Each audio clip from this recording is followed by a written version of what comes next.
This is the Wrestling Conscience, giving you some empathy, common sense, and some balanced wrestling insights. We're talking about LA Night. Yeah! I can't do it. I'm sorry. I'm sorry. I was wondering what to call you guys. The brains? The consciences? Like, tell me what you want to be called, because I know like every YouTube channel, people have a catchphrase or something, or what you want to be called. So, I'm having to think about that. But let's talk about LA Knight. Yeah, I relate a lot to LA Knight. I would call him a late bloomer. A lot of his success has come in later in life.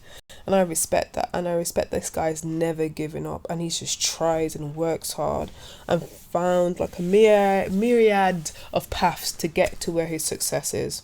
Now, what's criminal? Knowing how entertaining he is, knowing how over he is, he's not in the main event scene. I don't mind him feuding with what's his name? Carmelo Hayes and Andrade. They're very great wrestlers, especially Andrade's. I think Andrade should hurry up and get into the main event scene, because he's really good. You can't deny his talent. Oh wow, he doesn't speak English. We're not going to hold that back. I think he can do decent promos. So what? So what? It's just not easy in the main event scene. Anyway, and that's another story, Andrade's, but especially LA Knight, yeah, he should be in the main event scene and somehow find some intermingling way of him getting into the main event scene or feuding with Solo Sikoa or something, or Roman Reigns. There needs to be a feud. There needs to be a proper feud. It is criminal to have this guy who's so talented, so entertaining. I just watched one of the the promos what he did on SmackDown, talking about I think to Electro Lopez, saying that you can call him daddy. Those are the things what we like. Those are the slick talk and the smart mouth we like, the promos we like in wrestling, especially from the Attitude Era. I'm not saying that everything has to be misogyny, blah blah blah, but those type of not witty, but a little bit lowbrow, a little bit of that wrestling, yeah. Those are the things that we want, okay? And I don't think it's people saying we're coming out of a PG era. It was a PG era for why, promo's gone down. Not everything has to have swearing in it. It doesn't. So I think it's criminal that this talented person, I'm sure he's selling t-shirts, because I see another 10 million t-shirts he has, 10 million designs he has. So I'm sure he's getting royalties. For him, with how I'm over and getting because I'm trying to rank how would you rank the championships? You would have the US title as the bottom, right? Which is the undercard title, right? And then you have the IC title. And then you have the world title. And then you have the WWE title, Universal title, whatever you want to call it. So that is the lowest of low. And you're giving him that. He should at least be Intercontinental Champion. If people are going back and forth and the brand split doesn't even care anymore, let him fight Bron Breakker. If the brand split doesn't mean anything anymore, let him fight Bron Breakker. Let him fight Jey Uso in a intercontinental kind of match. That should be the feud, not this going Logan Paul, this all this kind of stupidness. No. What are we doing with LA Knight? Like, you can't just, like, I'm thinking, when is WrestleMania? April? We've got 5 months.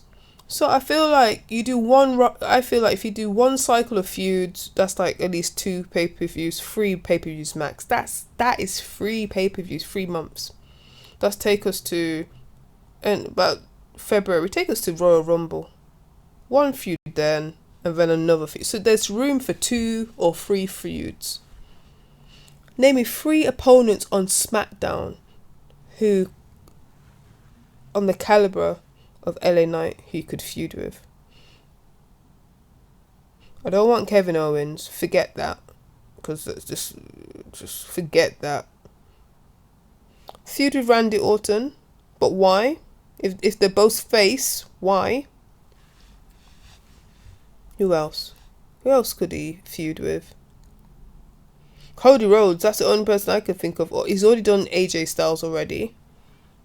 Cody Rhodes, that's it.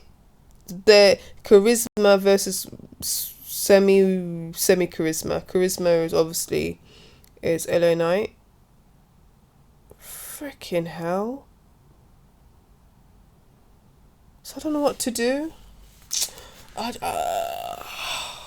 You have all these stars and you got no one to compete with them, and the bloodline is hogging up all the main event space. Bloody, I just want him to be over, man. It's just I don't mind bloodline. I don't mind that continuing, but everyone is sacrificing themselves over the bloodline. Therefore, for a whole year, from WrestleMania, this WrestleMania, we're not having we're not building people. We're not building worthy opponents. Seth Rollins, even though he's the visionary and the architect and the messiah, he can't save everybody. He's a messiah, but he can't save everybody. Seth Rollins and Randy Orton, mostly Seth Rollins is one of those guys where he can just be with anybody on the card and he's going to be alright. Or the Miz as well. Miz and LA Knight would be a good feud. I don't know. This is about investment. No, you have to invest in your stock so you can reap the rewards later. You're squeezing blood out of a stone. I didn't even put a pun for the bloodline, and every other person is suffering. Jey Uso suffering, Braun Breaker is suffering, Gunther suffering. Everyone's suffering because you keep on putting the bloodline. I'm not saying, but you have to build the other stars. Bloody hell, mate. Fix it. Okay. It's LA Knight, no. LA Knight, no. Don't know what the year is about because they're not doing anything with him. So, I'm not a huge LA Knight fan or riding his dick, but you gotta give dues where there's dues, man. And this guy deserves his dues. Doesn't have much, bumps left in the game. It's closer to retirement than starting. Not like he's gonna retire tomorrow, but give him a chance, man. Give LA Knight a good chance and make wrestling entertaining again. Cool. The Wrestling Conscious, spreading the common sense and empathy and a little bit of insight in the world. Please comment and subscribe. I should be selling this all the way through. I keep on forgetting. I'm not into this YouTube life, but here I am.